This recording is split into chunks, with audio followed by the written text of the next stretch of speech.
Welcome back. Hi, my name is Jamie, and we are here for Let's Talk Mental Health, real conversations the system doesn't have. Today, we have a very special guest with us. Before we get started, we are going to get some housekeeping disclaimers out of the way. I have a bachelor's degree in psychology and master's degree in Christian counseling of substance abuse and addictive disorders. Just a quick reminder that I am no longer a licensed professional, but if I was a licensed professional, I couldn't be your licensed professional because I'm just some random lady on the internet. Everything we're discussing in this episode today is going to be from a credentialed person who we are speaking with, and it is all educational, informational, and experiential. None of it is to be a substitute for therapy or any type of advice. If you find yourself in crisis, we do remind you about the 988 crisis line. And if you're outside of the US or Canada, you can go to findahelpline.org. Findahelpline.org. Don't expect to be covering any triggering topics today, but as usual, if something we say during this episode makes you uncomfortable, you can feel free to just keep it going because we always want to value your well-being over everything else. I want to thank you so much for joining us today, and we're going to dive right in. I'm Dr. Julie Merriman. I am a therapist. Been practicing for about 30 years. I also am a department chair at a university where I run a counseling program and I train people into the field. I'm an author, a podcaster. I don't know, just a crazy gal that lives out in Texas. For listeners who may be meeting you for the first time, tell us a little bit about yourself and what led you to specialize in compassion fatigue and nervous system regulation. Well, I started life kind of, well, who doesn't? Kind of upside down. I married at 16, which I don't recommend anyone do. It was a nasty situation. Wasn't even pregnant. It was a pure choice. And I was there for a number of years. In fact, my two boys were born there. But he was a bit abusive, told me I was really stupid and I couldn't make it through college and amongst other things, which I won't bore you with that. But I found myself at about 25 in college for the first time. And in fact, I was good at it. I got called to the dean's office because I had a 4.0 and I thought I was in trouble because I thought that seemed low. And indeed, it was not a bad thing. But I entered my career very much in a pressure cooker, feeling like I needed to prove my worth and I needed to work a little bit harder because my peer mates had gone to college at 18 and I was behind, if you will, which I was not. I was a hairdresser and had owned my own salon. I was doing fine. But our stinking thinking. I was working, I can remember, girl, right before my big crash and burn, I would get up at 5 a.m. I'd go teach aerobics. I'd come home, get dressed, go to my office job where I ran a clinical program and then until 5 o'clock. And then at 6 o'clock, go over to my private practice where I met clients. I did not pack myself a lunch. I did not allow myself a lunch. I didn't allow myself dinner. I would just go, go, go. Oh, Malanta. I went on stage at about 45, gave a keynote. Takes months to prepare for that. But I did. Standing ovation, did a great job. Came off stage. I was numb. I just thought, is that all there is? I didn't feel like that was something I had done, if you will. That was really my wake up call that I needed to do something different. And really where my birth of researching compassion fatigue and burnout and nervous system regulation came in.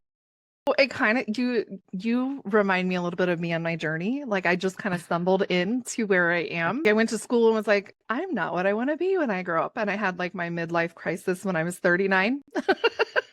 Ah, When you said that you found yourself, I think you said at 25. Oh, I found myself at like 40. So you oh, don't be too well, hard on yourself there. well, no, I don't. I did not find myself. I just had the courage to get into college at Right, 25. right. I love hearing people's stories of journeys, which is why I love having these conversations. The term compassion fatigue is something that we're hearing a lot more recently, especially in recent years. What exactly is it? What does it mean? And how does it differ from Yeah. stress or burnout? Yeah.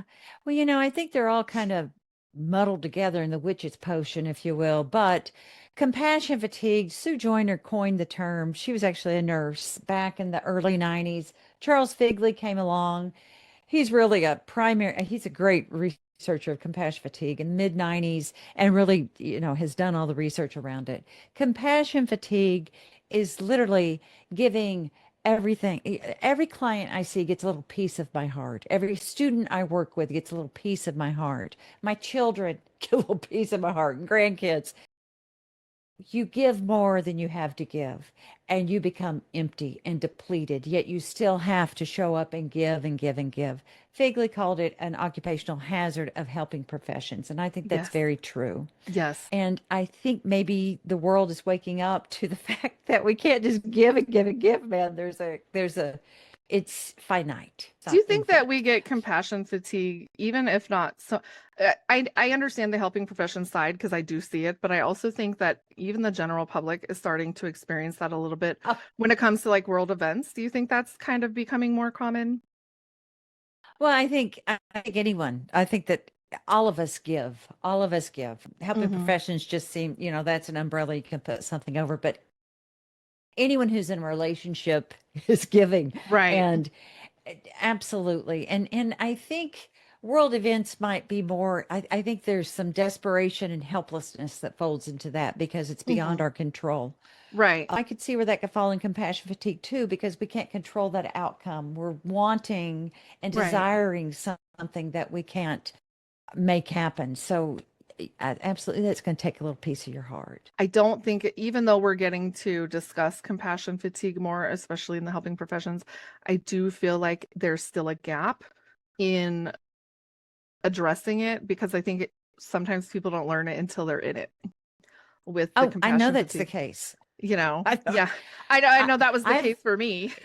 Yeah. Well, I've done some, I mean, in the field, I've done some field research and the folks and I remember a particular study I did with they're called licensed professional counselor associates here in Texas where I live, but every Mhm. state has their own. But these are students that have gone through their 60-hour program and they're in the 3,000 hours before they get their licensure. Right. And I was studying them, and the overwhelming outcome was they were ashamed of that feeling. They thought it meant they were doing something wrong. So they didn't seek supervision. They didn't tell their supervisor because they felt that it would be a reflection of them being bad at what they're doing. And girl, it's the absolute opposite. It's because we're so good at caring, if And you're a that's, helper or yeah. not. Yes. And I was just thinking that I would rather have the person, especially from being in, let's just say I'm the client, right? I would rather see you feel emotion than for you to look apathetic. I Absolutely. mean, I don't want you Oh, to cry with me because then that might not work so well for me, but but knowing that like that moves you also yeah. shows me that you're human and you're not just totally disengaged from my care either. Well, So, it's that therapeutic alliance. You yeah, have to connect with that client. right. That's that's where change happens. Yeah, Yeah. and I'm tell you, as a professor, you cannot teach empathy, girl. I have tried. It can you can't teach it. It's there. It's not. Well, and I think that compassion fatigue, and we can talk about this a little later, but I do think compassion fatigue, if we don't address it, it can turn into apathy because we Oh, it can does. start getting more numb. I think about Yeah. this because, I worked in the prison system and you start off and you have these blinders on and you're going to change lives. And then you start seeing the system works against you and you just start getting a little jaded. It's like resentment. It just builds and builds. And I think that that is sometimes how we get apathetic people is Oh, they I know. started Yeah, off with the absolutely. compassion, but now they're just burned out. They get cynical. One of the most toxic meetings I ever have been in is when I ran a community mental health center and we'd have our weekly staffings of clients. And this was before I'd done all my research. You'd have all these counselors who were so pissed at the world and so cynical and saying horrible things about clients. And you're sitting there going, you're supposed to be the helper. What, that's not going to be okay. But they're Right. impacted. And that's why Right. our codes speak to the importance of not being impacted Right. because it impacts our clinical decision making and impacts our Right. ability to align. But Yes. no, you're absolutely right. Unattended. And the sad thing, not only do our clients suffer, but girl, you take that home. Our Hmm. families suffer, our loved ones suffer because we just don't have the capacity to give like we had at one. I think that should be a sign, but sometimes we miss the signs along the way because our brain is getting the fog from the Right. burnout. Why do you think so many people misidentify compassion fatigue as just being tired or working too hard? Well, it's just easier, isn't it? It is. It's It easier to is. say, "Oh, I'm just tired." I'm just exhausted. Yeah, Yeah, just exhausted and burned out. Because to really get to the heart of it, it requires self-awareness. right. I've kept myself in therapy for the last 30 years because I believe to be uh, a, a good role model for my students, a good therapist for my clients, I need to be self-aware and taking care of myself. Right. Well, maybe the last 20 years, not the last 30, but anyway, I'm thinking back in my burnout, I was not in therapy. Um, it takes self-awareness. It takes effort. You have to change something if you admit something's going on here. Plus, there's that shame. There's the shame. Like what your students had experienced, right? Where they were like, Yeah, and I think that it's almost like a stigma because it's like, well, I'm supposed to be the helper. yeah, I'm yeah. supposed to be the one that shows support. I teach POTS theory, the person of the therapist theory once my students get to professional practice, because we are, surgeons have scalpels. We are the instrument that we use. And of Yes. course, if we've had a bad day, it's showing up in the office. Of Yes. course, if we had a bad day at the office, it's showing up at home. And Yes. we have to hold compassion for ourselves as Yes. therapists or as helpers, because it's the hardest damn job Yes. there is. It is. It It's a is. And I will very tell hard you, job. even as I was getting therapy while I was practicing therapy, and I know she was an amazing therapist too, but I probably frustrated the crap out of her because I was like, but no, I can't feel that because I have to be the person. One day she finally was just like, Jamie, I need you to stop being the therapist and be the client, Yeah. please. And it took me like, oh my Yeah. God, she's right. Like I'm putting up these boundaries. I don't have to have them here. Yeah. Yeah. No, therapists are good resistant clients. They're Mhm. very good Yes. resistant Yes. And I clients. didn't used to be like that, but it's like, but I know all the answers because I've had all the Yeah. training, but it's like, no, I really don't. I need the insight from someone else. And I would forget that. Yeah. You know, Yeah, that who do takes you think courage. is most at risk for compassion fatigue? If you have a heartbeat, you're at risk. I can agree with that. I can agree with that. Do you think that it's limited to just helping professions, or do you think it can also apply to entrepreneurs, parents, All, caregivers? Okay. all of it. And of course, my husband, who is a retired state trooper here in Texas. We also run a cattle ranch, and Oh, he farms. As a state trooper, I saw his heart bleeding of the people he helped. He was a oh, good, he even was, taking care of um, animals. I'm a well, bleeding that's heart where for I was going to animals. go. Yeah. Yes, I see his heart bleed for our cattle if we have a sick Right. cow. We had Yeah. a dog attack a porcupine the other day, which I look out and he's got all these little porcupine spines out of his mouth. And my husband's heart just bled. He rushed Yes. him to the vet. Yes. Um, and then my youngest son is a firefighter. You know, our first responders, that's a Yes. huge piece. Yes. The ladies and men that answer those 911 calls, and we don't give them near Suicide enough crisis attention. hotline people, Yes, EMTs. yes. Yes. Mamas raising 3-year-olds, daddies trying Yes. to get enough money into the home. I'm Yes. being stereotypical. Yes. It could be vice versa. If you are in a relationship, you are probably at some point experiencing compassion fatigue because your heart is giving You know, pieces of yourself. I had a unique one when we think about compassion fatigue, and this is different. And I don't know, there's a documentary called Sky King. I haven't seen it. I've just seen the clips. I cry every time, but it's if you know what it's about, it's the gentleman who took an Alaska Airlines plane. He's getting paid less than minimum wage, and he just felt like he did everything they asked of him and they still kept like overlooking him or something. I don't know the whole story, but he Uh, took the plane and then he called the air traffic control and was like, you think this plane can do a barrel roll? And he did it in this commercial plane, and then he crashed the plane. He passed away, but that was his intent the whole time. And when you listen, because they play this is actually what got my attention to it yesterday, was they play the conversation between him and air traffic control and the Air Force pilots who are following him. When you know how it ends, you think air traffic controllers already have a hard job.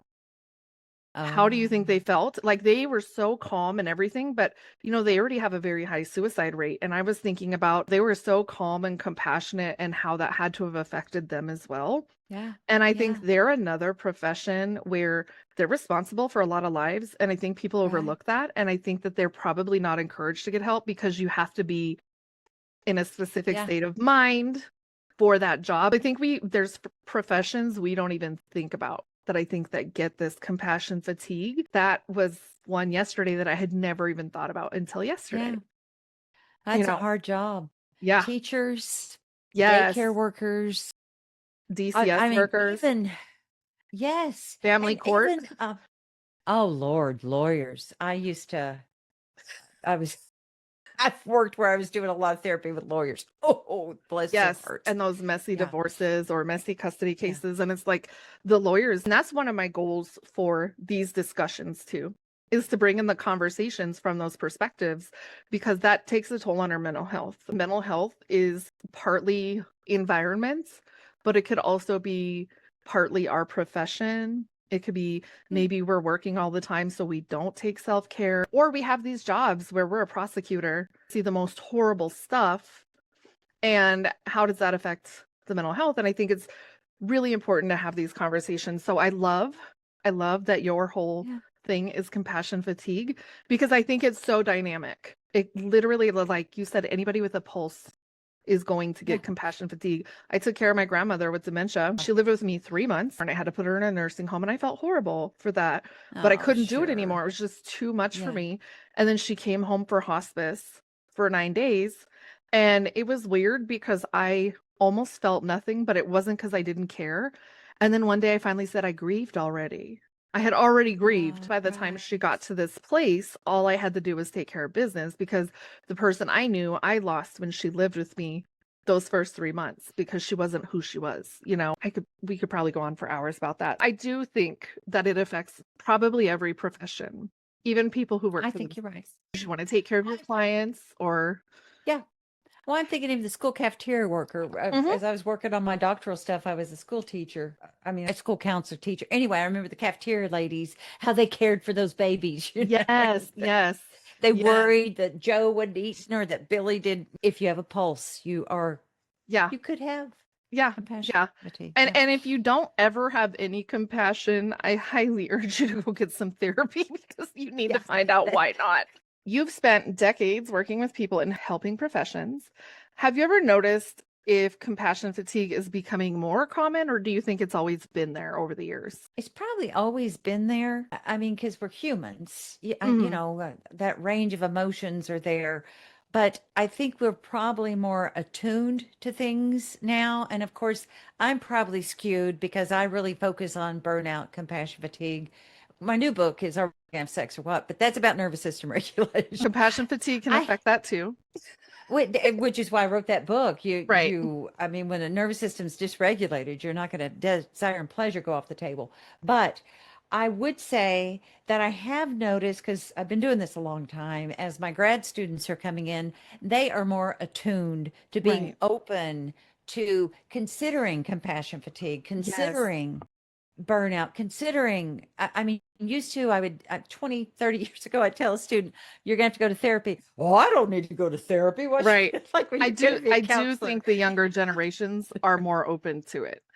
I They do. are. So I think they're more, we might hear about it more because they're more attuned to, okay, for my dad's generation, born in 36, pull yourself up by the bootstraps. Ain't nothing wrong with Right. you. Right. It's Yes. come a long Yes. way. Yes, it has. And I think and I'm thinking like, okay, so I was an 80s child and I got therapy when insurance was still decent. My dad had good insurance and I got therapy and I think about how I was in therapy with people who were not like me. And I don't mean this in any kind of derogatory way, but they had been in and out of the mental hospital. So I was in these group therapies with people, and I'm thinking my Ah, problems aren't that serious. Like maybe I right. don't need to be here. And I just think at that time it wasn't necessarily the right fit for me, but we've come a long way in 20 years. Like group therapy, Well, you can almost niche down group therapy now. I'm teaching group this semester, actually. It's very niche down. But therapy was very different in the 80s. I mean, Here's some I went, Prozac. Go away. yeah, well, and they did not have the training they have today. I mean, I came Right. through my grad program in 92, 93, very different curriculum from what my students are going through in Yes. 2026. So you had very different therapists out there. And I Right. guarantee you, they weren't looking at compassion fatigue. They weren't looking at taking care of the therapist. Right. That, there's a stoplight because someone had a crash. Right. Right. I could be wrong about this because when you think about it, I was a baby in this field and I stayed a baby, but I consider myself an expert as far as I've been around mentally ill people my entire life. And that's like not a joke.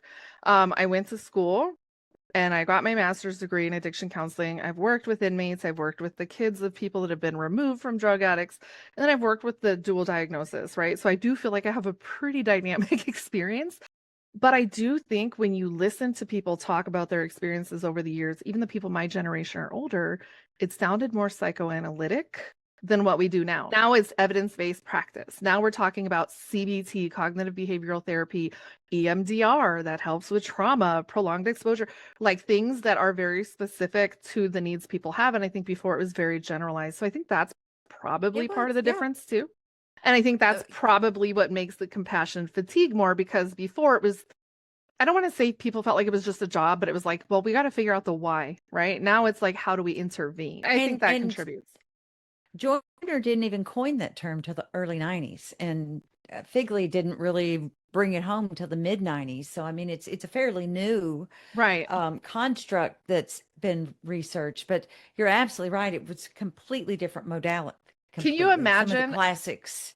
borderline personality disorder treatment in the 80s or 90s versus now I before they had it dialectical therapy?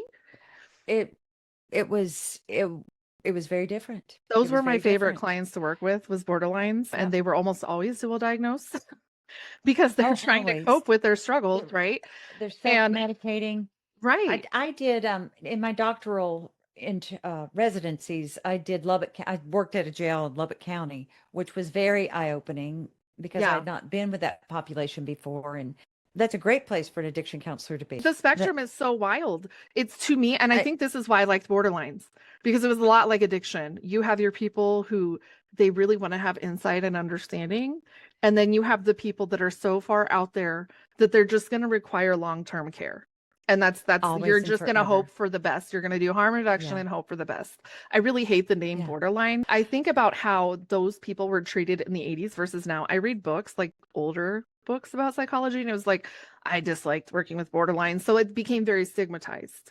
And I think Well, that it did, and a lot of people got hospitalized in hospitals. I mean, I that's the last place I want to go now, right, still, but they right, were not as treatment focused back then as I right, mean, I've run psych units in right, the 90s. I ran some psych units, and they were not as treatment focused as they are, in the 80s. They were not near as right, treatment right. focused. I do think that we were so regimented and so restrictive that now we've kind of gone a little bit too far the other way with certain things.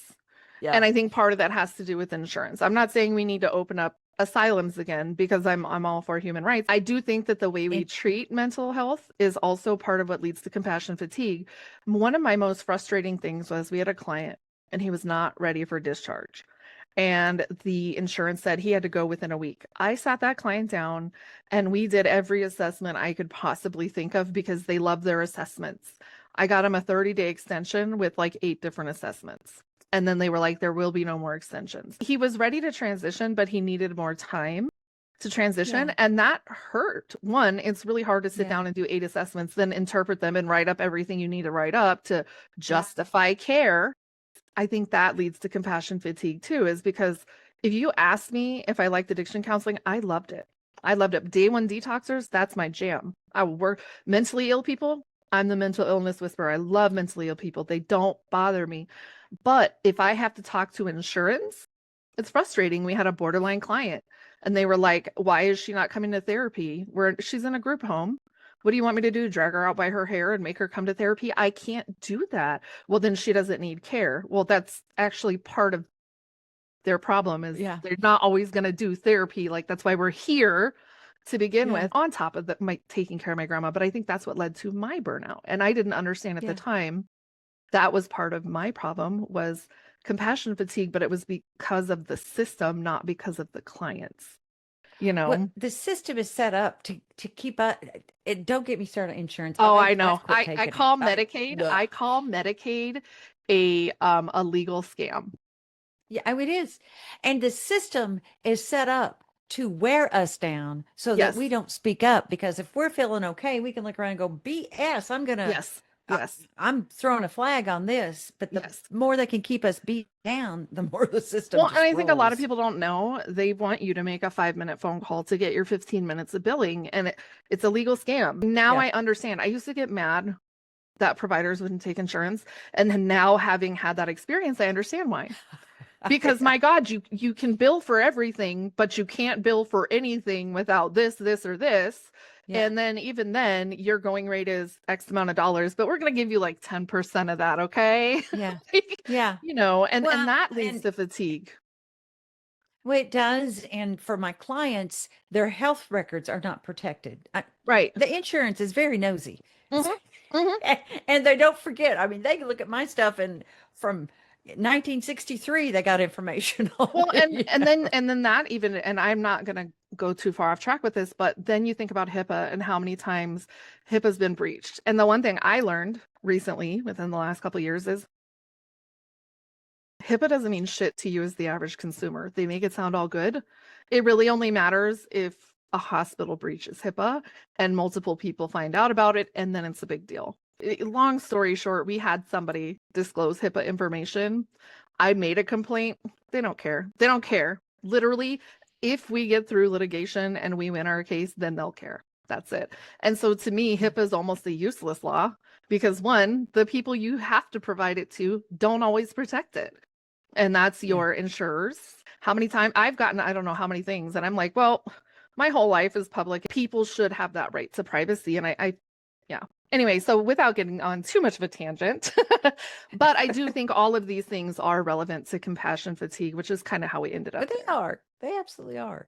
What do you think some of the earliest warning signs are that people tend to overlook when it comes to compassion fatigue? Looking at your calendar and seeing that one client and thinking, ugh, that um you're the stuff that used to really motivate you and bring you joy, you're just kind of flatlining. It's that dorsal vagal piece where you're just kind of numb and Mhm. dissociated from self.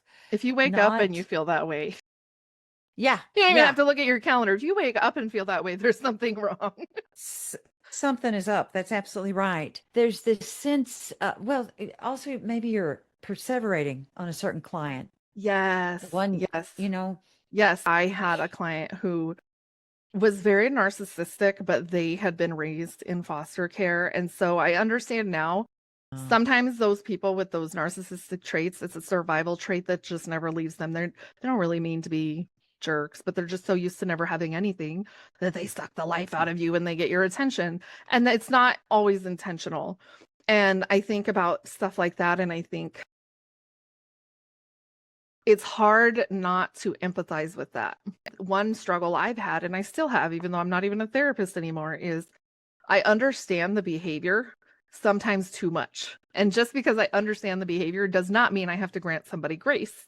And so I still struggle right. with that boundary because it's like I'm not a therapist anymore. So I don't have to hear you out.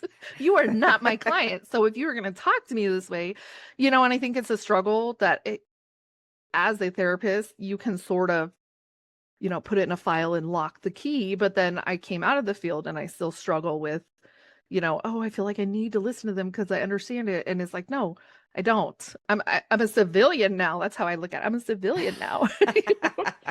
um, what about high achievers? High achievers pride themselves on always pushing through. And does that mindset actually cause compassion fatigue to be worse, in your opinion?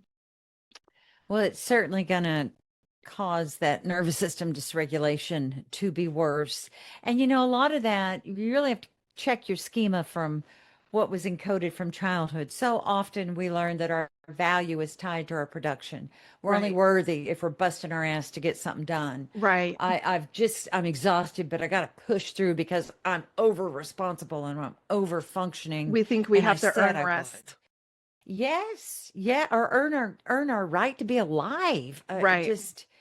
And that can get all muddled up in what we're doing, and that over responsibility piece. Oh, I said I'd do it. Well, you know what?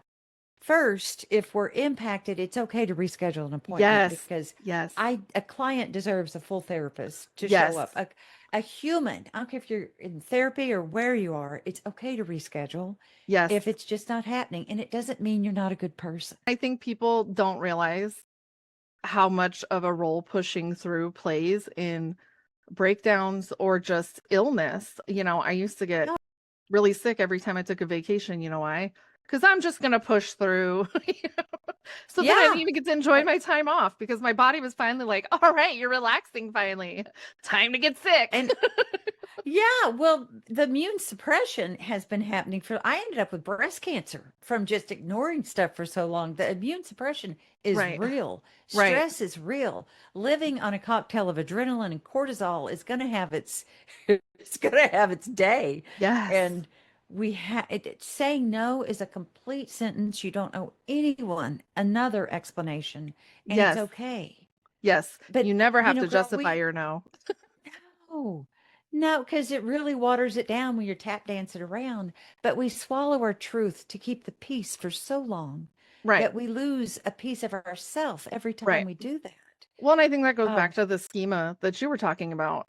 I just did 2 episodes about how I had to fire my best friend, and then the follow-up was ah, about all the behaviors I have to unlearn from that relationship because I was apologizing all the time. I was ah, explaining and over explaining things, and as I was working on the episode, I was like, I think that when we feel like we have to explain a no, that's been conditioned into us, either by other people's behaviors or by guilt that we've been taught that you should just do this. And I yeah, think that yeah, I was thinking about how I had a lot of these habits I had broken early in recovery when I was in early recovery. And so gradually, all of a sudden, I'm making excuses for people and I'm over explaining my no. And I didn't need to do that. And now I'm having to undo that. When I was thinking about it, it comes from a place of either fear that I'm going to get my butt chewed or guilt yeah. about saying no because I have to set boundaries. How I kind of worded it was you shouldn't have to feel guilty for saying no.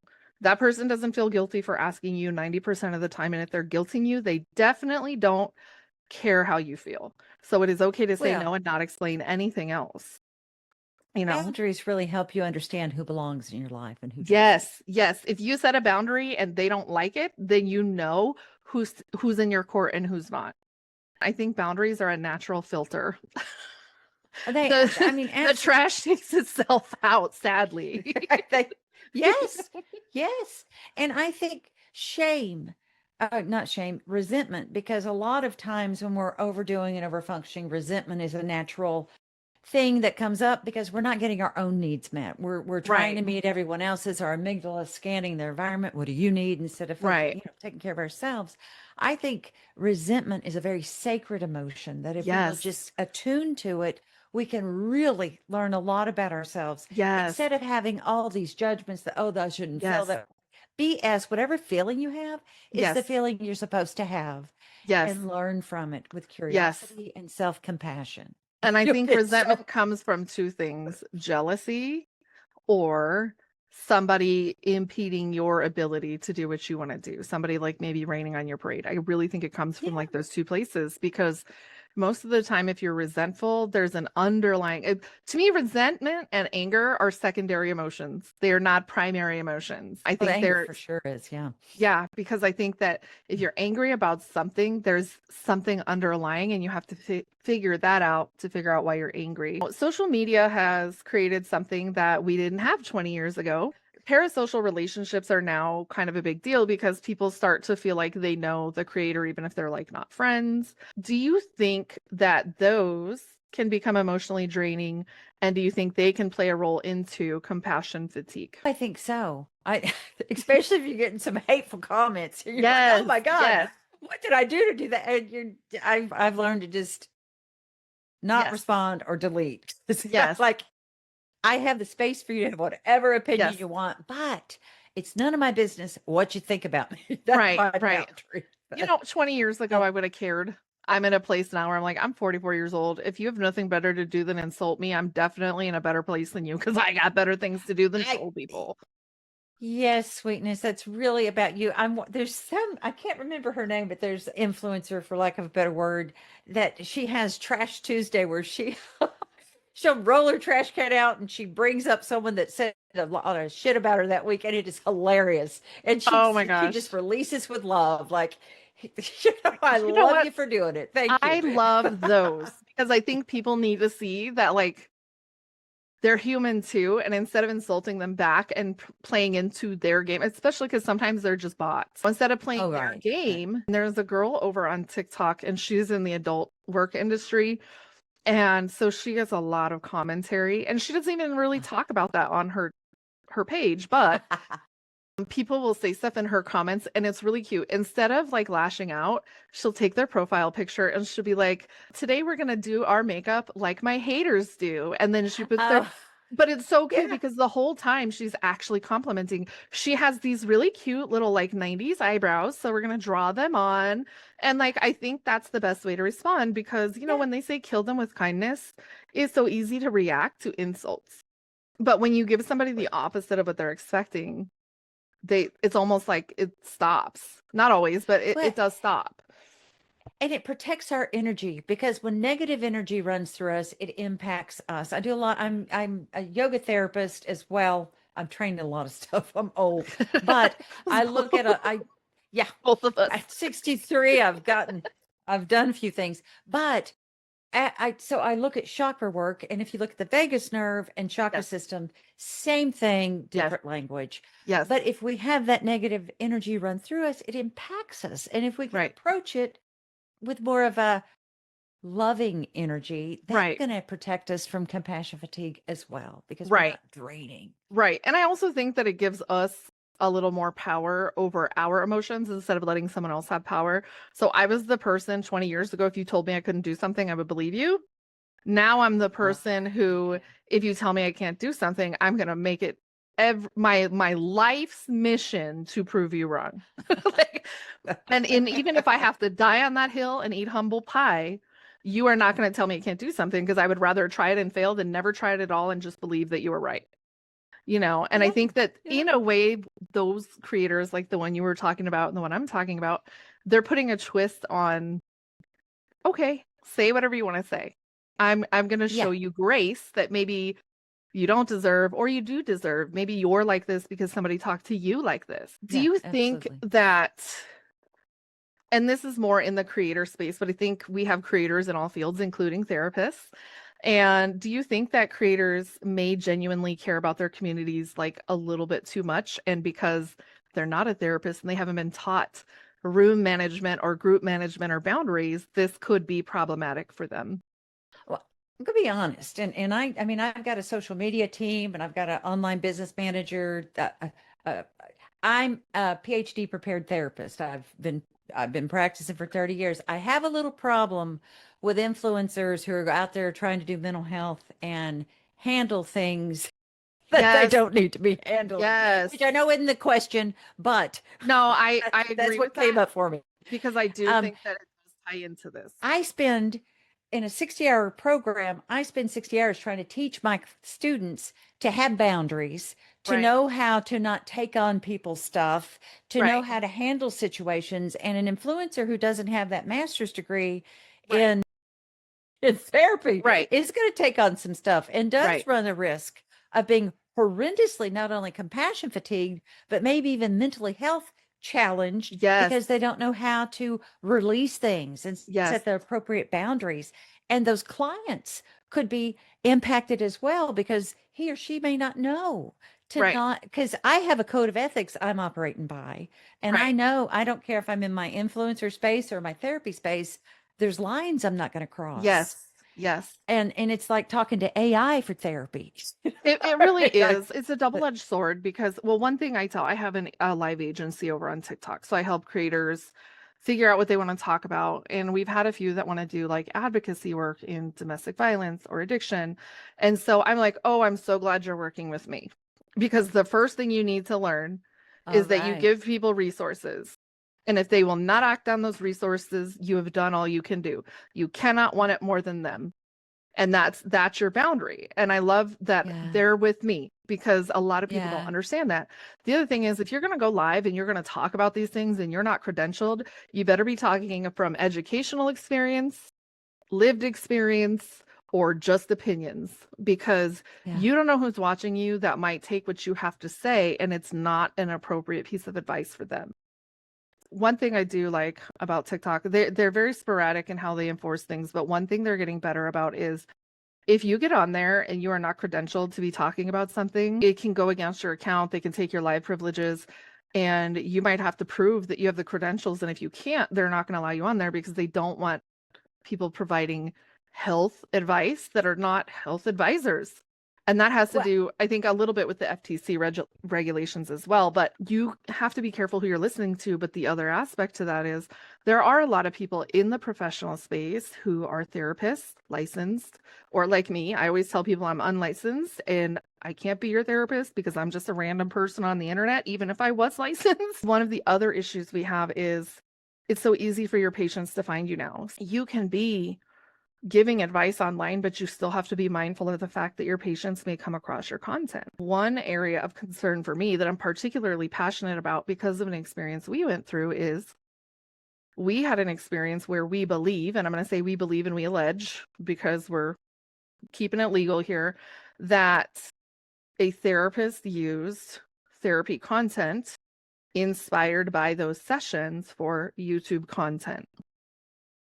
Because there was very many topics within 1 to 3 days of a discussion. Even some of the phrases were verbatim. And even if it wasn't intended that way, the perception is that it is that way. I think when we're dealing with compassion fatigue, we need to pick our battles. Are we going to do it as an influencer or are we going to do it as a therapist?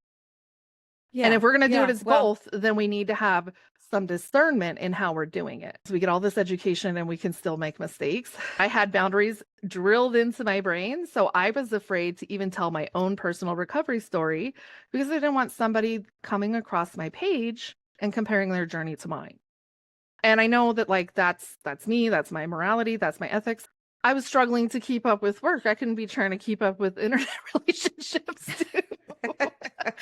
And I think sometimes people are trying to do too much. Like I get it, you want yeah. to make a side hustle doing what you do, but you also have to be mindful that your patients are probably going to look you up. I don't want to say anything that's Well, going to like stigmatize, but sometimes you're going to get a patient who doesn't understand boundaries. very frequently. And I'm a licensed professional counselor supervisor. So the American Counseling Association Code of Ethics go over, my license, and they just updated them. Thank God. They have Oh, not good. updated them since 2014. They just updated them, so I'm confident they're going to cover more of the today issues that we need to have covered because Yes. my students, when I have staffings in my own practice, I'm the one that drags in the code of ethics because Right. it's there for a purpose to Yes. protect us and Yes. protect our clients. And if Yes. we go to our codes as we're making these decisions, I don't care how you're showing up. Right.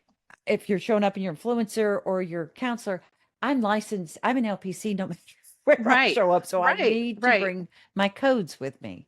And I always say, especially, so normally when you're not licensed, right, you can just do what you want and apologize later.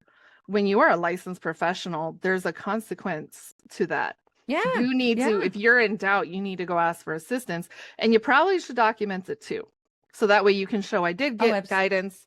This is what I was told. And it's a gray it's area. called, And maybe it's like not as serious as if you just go do it and don't even ask for guidance. well, And I think it's your that decision-making model right. that you And you as document. a Absolutely. supervisor, Yeah. do you have a go-to person when you have questions? Because that's always something I've wondered. Still seek supervision and I still record videos with client permission. We can always improve. If you ever find a therapist that says she's done, run because we're never Right. done. We're Right. always No, learning. we're not. We're not. We're not. And you know what? Even though I'm not in the field and even though I'm not licensed anymore, I still keep up with what is current, what's going on. Of course, that's my thing. That's my passion. It's always been. But, even how long has it been? I haven't been licensed since 2021. I still find myself going, you need to go talk to somebody about that.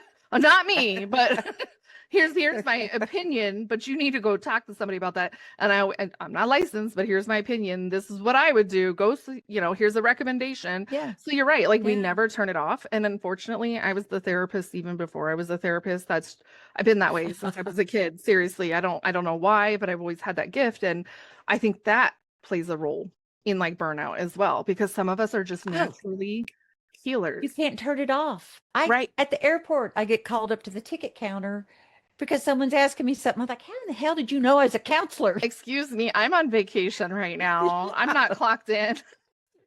Yeah, that's So delicate balance, but yeah. we're going to Oh, talk yeah. a little bit now about nervous system regulation, because this is also something you're very well versed in. This is a phrase that has become very popular online, and I really hate it when things become popular, like the word narcissist, because people Oh, can I be know. selfish and not be a narcissist. Nervous system regulation is starting to kind of, I feel like, become more of a buzzword.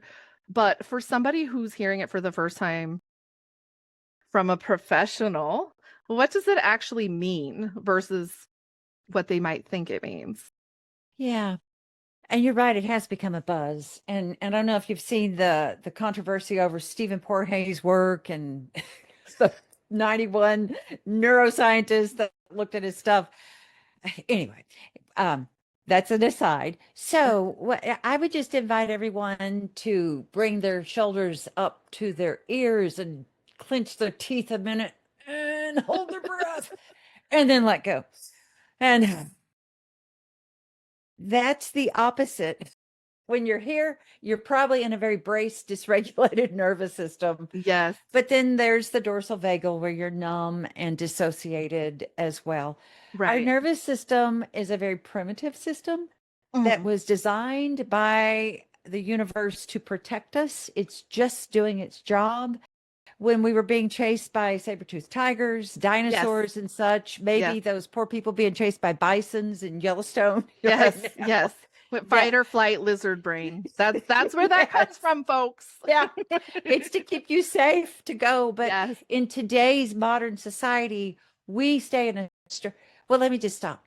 If you notice, let's say a zebra was chased by, I don't know, a tiger out in the wild. I don't even know zebras and tigers live together. Pretend they do. Right. And the zebra gets away and he lives. You will notice that zebra shaking. He shakes and he kind of Yes. that is his stress cycle coming out. Right. It's coming to a closure, which is Right. great. Yay, zebra. Well, what Yes. happens to us in the modern society?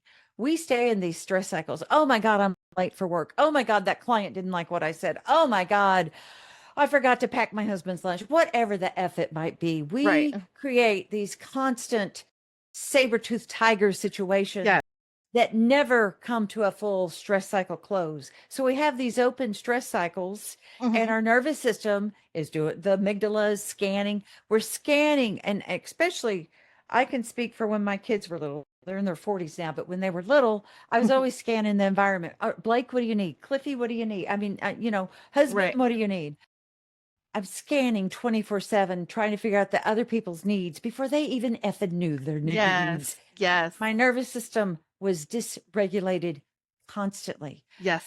We need to be able to bring that stress cycle to a close. And a Yes. lot of times it could be our thoughts that just keep it, well, I know it is, just Yes. keep it going. Yes. I just rewrote the 60-hour curriculum for the master's program I teach. I had 2 weeks. It's K-CREP accreditation piece. Anyway, I had 2 weeks to get everything done. I want to tell you what my husband, and yeah, that's a lot of shit to do in 2 weeks. My Yes. husband came up. Your I have nervous an system was a amazing mess, house. wasn't it? It was awful. It was awful. And I realized, of course, I was exhausted, but I was pushing myself because Right. I didn't want my faculty to get fired or my students to get let down. My husband came up and touched my shoulder. Now we've been married 31 years. He's my hero. I love him. Yes. He touches me and we have a good sex life. He touches me and I tense up like one more effing thing on my to-do list. Are you kidding me? And that's not what he meant at all. It was a Right. touch of, I love you. Are you okay? Right. And I told myself in that moment, Jimmy, I told myself, good God, girl, you are so dysregulated. You don't come here from Sikkim. So I had to take a deep breath and walk out because Yes. I live on a cattle ranch. So I've got cattle out here. I've got goats out here. I've got chickens. I had to go out to nature. And I said, F it. I don't care if I make it in 2 weeks. K-Crep can crawl up my ass. I hope Yes. they're not listening right now. But,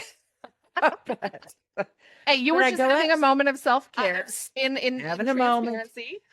Yes. And I took 30 minutes to do absolutely nothing Yes. but feel the grass under my feet to get my nervous system regulated. I was not Yes. going to die if this was not done. My nervous system thought I was. Yes. My nervous system needed to know. And I placed my hands on my heart chakra and my solar plexus, just enough for support. We got a lot of nerve endings in this area Right. around our heart, and breathe into it and told myself to calm my ass down, which is never the right thing to say, but that's what I said to me. Right. Right. Calm down never works for calming down. Calm Or down. relax. Ever, never has that worked. But I was able to get myself recentered. Right. And I didn't make myself work till 10 o'clock that night. I stopped at 5. Yes. But I think but that's just actually better, K-Crep listening or not, right? If you don't take a break, your work quality is going to You're- suffer. and you're miserable and you Yes. stay in this and also I shook. It let my nervous system know, okay, the stress cycle is over. We're Yes. fine. Yes. We're not doing this to No, and ourselves. I love that you share that because I think people don't realize sometimes we get so caught up in deadlines that we can't focus because we need that break. Our body is like, I know you need to get this done, but you need that break. And I say this Right. because my daughter asked at the beginning of the summer, Mom, I want to go to the river. Okay. So we're in the tri-state area, Arizona, California, Nevada, right? We're in that little corner of the Mm. world. And we normally go to Laughlin, Bullhead City area for the river. And this year she said, Mom, I want to go to Lake Havasu. And I was like, oh, it's so Lake far, but Havasu. fine, we'll go, It was the best decision ever, one, because I should have listened to her a month ago when she brought it up. Because first of all, the water's warmer, it's cleaner, and it's less busy. Okay. And so we planned for this. And then the day that we had to go, I woke up that morning and I was like, I have this and this and this and this I need to do. Mhm. And then we went off, and guess what? I forgot all about that. I forgot about everything I had to do. Good for you. We had fun. We floated in the water. I managed to only get sunburned on one part of my body, which was my knee. Okay. Ask me how. That's very weird. And we came home, and you know what's even crazier is I normally am super exhausted from being in the sun all day, especially because it was like 113 degrees that day. It was so hot. I still had the energy to come home and do a few things before I went to bed. And to me, that said, you needed this moment of rest, even though you were thinking about all Absolutely. these things. And then Saturday, I do these auctions, and I sold like 35 things, and I had to package them on Sunday.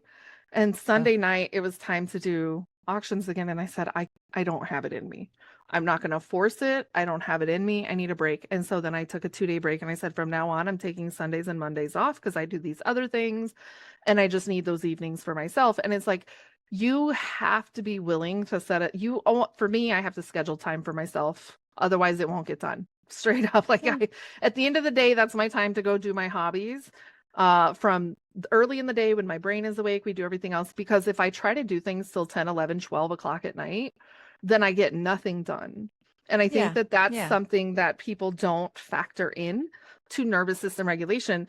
It doesn't matter how much you have to get done. You can't get anything done if you're not at least taking a little time for you. And I tell people, if you are like tied to a desk at work, go sit in the bathroom for 20 minutes and pretend you gotta poop. Take your 20 minutes of self-care. Yeah. Like, you have to do Yeah. something, because if you don't give your brain breaks, you're only going to struggle to get more done. Your to-do list is just going to keep building, you know?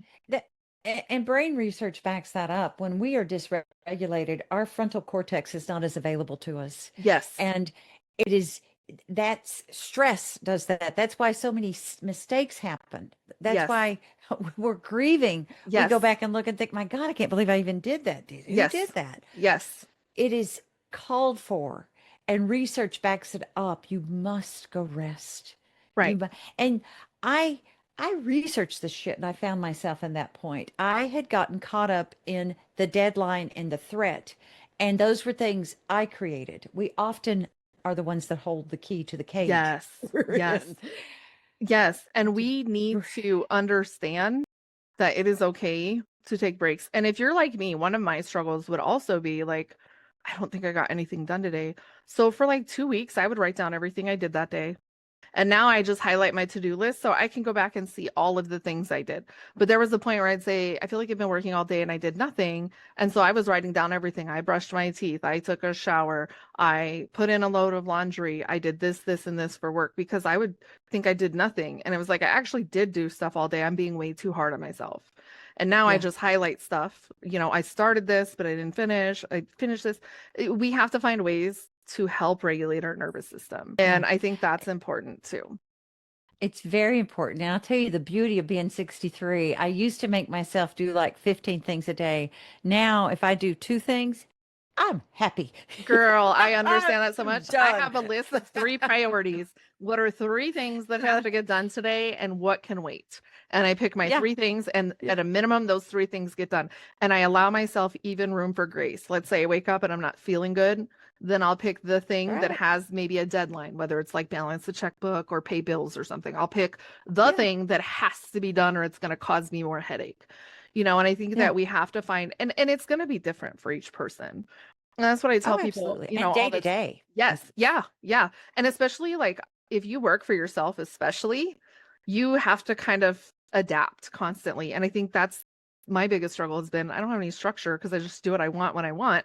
And so that also helped me be Oh, more you put structured, structure. Yeah. yeah. And so it helps Yeah. me say, okay, so in the morning, my first hour of the day is my kind of time to wake up, play with my dogs, tell them how beautiful they are, maybe give them some food and some treats. I'm going to go sit down at my computer, maybe play a couple phone games, and then I'm going to start my day. Like today, Yeah. I randomly decided we're going to go to Hobby Lobby. We just had a Hobby Lobby open. We're going to go to Hobby Lobby. But then I was like, "Oh, we got to be back because I will get time blind and forget I have an appointment." I was like, well, we got to be back by 1 o'clock because I have this recording I have to do. But you know what? Taking that, even though I should have been doing work, just doing that, like it felt good. I spent time with my daughter and I got a couple of things that I needed while I was there. Needed, not actually wanted, needed while I was there, Yeah. you know? Well, and I think anytime we have a must or a should, as Ellis said, mustipatory is bullshit. Yes. There's no Yes. must or shoulds. What you're Yes. doing is what you need to do. But Yes. I love how naturally our conversation is just going with what we need to talk about. Because the next thing that I'm going to ask you about is can somebody regulate their nervous system even if they can't remove the stressors? And I think we've sort of started yeah, talking about that. So I'm going to let you take it from here. that curriculum rebuild is a good example. Nothing went away. What went away was the pressure cooker I'd put myself in. Right. My thoughts, what I was telling myself was so awful and horrible and oh my God. Right. The moment I changed those thoughts was the moment my nervous system said, "Oh, Do you okay." think when we're in that state, that pressure Mm. cooker state, and maybe this isn't this way for everyone, but this is how I always picture it like there's somebody standing over me. Like if I stop working, they're gonna know.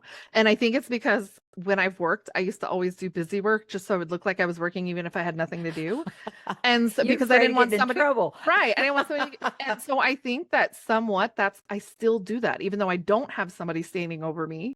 I do feel like sometimes that's what makes me go, well, if I stop working, they're gonna know. Like, is K Crep really gonna know you took? We- Well, they're gonna know now, but would they have really known that you took it out? No, no, You it's know? not being done. Right, right, And what you say, that goes back to old schema. At some point, I wonder if you were shamed or in right. trouble for not doing something. So we very much, as kids, if you look at Adlerian theory, which I love, kids will create a meaning to something that we might not, I mean, I'm thinking of a gal, well, anyway. something happens. The adult in the room doesn't really explain it to a kid. So a kid creates a story around it, and that follows us into adulthood that we're operating on some stuff that doesn't fit anymore. Or You just maybe, actually inadvertently taught me something about my daughter. So thank you for oh, that.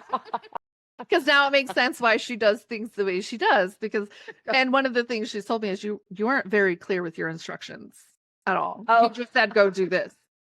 And now, like, now it makes sense because I'll be like, why is she doing it that way? And I never will judge, like, because whatever works for you, girl, I support it. But you just made it make sense. So thank you for that. oh, well, good day. It's a good day. Are there Oh, body-based techniques though that people can start using even today that are very simple? absolutely. Just like the hand on the heart and say solar plexus Hmm. with 3 deep breaths, that's going to help because you've got, when you breathe in Hmm. deeper. No, you breathe in deep, exhale longer than you breathe in with a little noise. Oh, get a Yeah. bunch of women in the room. Sounds like an orgasm's going off everywhere. But your vagus nerve runs right through that throat, and Yeah. holding all those nerve fibers right there is Mhm. going to help with some regulation immediately. Shaking is good. Uh, Yeah. Um, Go outside in the sunshine. I don't care where you live. I just got back to New York City. People could see me do it. I didn't care. But shake in the sunshine. Let Yeah. that stress cycle come to a completion. Mhm. Notice that jaw. Tell yourself, Right. I'm safe. I'm Yes. safe. And it's important for your amygdala, for your brain. So there Mm. was a gentleman who was one of the very first people I interviewed as a guest, and he's been super busy, so we haven't been able to record yet. He has an app, it's called Breathwork in Bed, and I want to say he said he was in Australian Special Forces. He's definitely in the land down under because we had to meet like really early in the morning because of time zones. One of the things that he talks about is how he overcame like his PTSD through breath work. And that's like what he teaches people. So I feel like Yeah, that is something that is also like, I think we all have to find our thing, right? Some people it's like feel the whole body tense, release, and you do it from your feet up, right? Everybody has like a different thing. And I like the example that you just gave because that's something you can do even if you're in public and nobody will really necessarily notice. And I think because that's sometimes right. we feel that right out, like I've had panic attacks in public and I'm like, oh God, I don't want people to know it's going to make it worse. So then I'm like trying to practice how do I overcome this? And I really like that you shared that. So thank you for that. I know I got way off Yeah. topic, but That, just I'm thinking well, about different things we do to help regulate, and the breath work is what came to mind.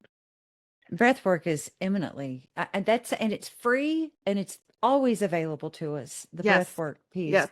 And the 5 4 3 2 1, 5 things you see, 4 things you hear, 3 things you Yes. smell, I the five always four try three to two tell one. myself, like, if you can dissociate, because I sometimes still struggle, even though, I've had multiple traumas, and even though I say we, like, there's more than one of me, but I've dealt with them. There are moments where I still dissociate, and it'll be over something not, like, no big deal, and it's like, I can do this when it actually bothers me that I'm doing it. How can I do this to overcome nervous system? Because like if I can turn it on and turn it off, if I can just learn how to turn it on and turn it off for those moments when I'm stressed out, like that would be great. Haven't found the way to do that yet, but I do think that the breath work helps. And I'm somebody who's very fidgety. As you can see, I move a lot. I have learned even just taking 30 seconds on my watch and just staying still for 30 seconds because that's sometimes all I can handle. Like the little things, whatever those things are for people, are how you can start doing it. We build up 30 seconds, 1 minute, 2 minute until we kind of get used to it. And I got into meditation and it changed my life and I need to get back into it. But I think that people don't realize that these are options that we can use for recovery. And I think that we should be trying to make them habits, even if the habit is only 3 times a week. And I think that would help. What Yeah. are your thoughts on that? Oh, absolutely. Walking meditation is a really good, because I've run a treatment center before, addiction treatment center, and I found that the walking meditation would work a lot better with some of the patients Hmm. because, and you're right, you don't, I mean, not all of us are gurus that sit down for 30 minutes and meditate. Right. Right. I spent 2 weeks at a seminary. Anyway, in a silent meditation, and it was a lot. And some people had to leave because they absolutely could not do that. So I Right. just want to say to your listeners, there's no wrong way to meditate. The right Right. way is for you. But a Right. walking meditation, especially for someone that has a hard time sitting still, Hmm. that walking meditation, you're just focusing on those footsteps and Right. Right. breathing and whatever noise might come in. Right. That's a great thing to do to get you Yes. grounded and embodied. We are these floating heads of confidence who are Yes. not living in this body that we have. Yes. That's why I like the chakras. When I teach full body scan, I teach via chakras because it Hmm. gives someone a place to think about in their body. Right. It also gives me information if they're going, oh my God, my chest is tight. That's your heart chakra. Let's think Yeah. about that. Yes. But it's free, Yes. and you can breathe through that. But again, I think it's very important. Whatever we choose to do, we do it with self-compassion and Right. curiosity in lieu of judgment. Right. No, and I agree with that. And I think it might have been one of my kids ask me, does it count as meditating if I'm laying down and doing it? And I said, it counts as meditating if that's what you're trying to do. Don't do it while you're driving or something. Like it counts if Yeah. you are actively trying to do it, even if you haven't perfected it, it counts. Like you just said, there's no right way. What is one misconception about burnout or compassion fatigue that you wish everybody understood? That's something that you're doing something wrong. It's not about you doing something wrong. You're not, it's nothing to be ashamed of. It's nothing Right. to think that, oh, I'm bad at what I'm doing. No, sweetness, it's about you being so good at what you're doing. You're not taking care of yourself in that, and not, and that's not a shaming kind of thing. It's an invitation to be aware. How am I taking care of myself in all of this? I matter. I think at the end of the day, we all forget we're human. Yeah, Like, we're damn not robots. straight. I was in the military and we had this first sergeant, and he would be like, they're not robots. Yes, we want them all to do this, but they're not robots. And I like think about that all the time. I am not a robot. There's going to Yeah. be days where I just don't have the same capacity I did yesterday. And I think that's Yeah. really, really important. Where can listeners learn more about your work, your books, and your podcast? You have a website, and what are your books? Yes. So I have my first book is In Pursuit of Soul Joy. And then I have Are We Gonna Have Sex or What? They're both located on my website and on Amazon. I have two podcasts, Compassion Fatigue Cure and Sexy After 50. Good place to find me is YouTube or Instagram. Editing Jamie here. I forgot to include an ending for this episode. So here we are. If you've made it this far in the episode, I want to thank you so very much for spending time with us here today. And we will be hearing from Dr. Julie Merriman again on next week's episode. Sorry this was a late drop, but the next one hopefully will be on time.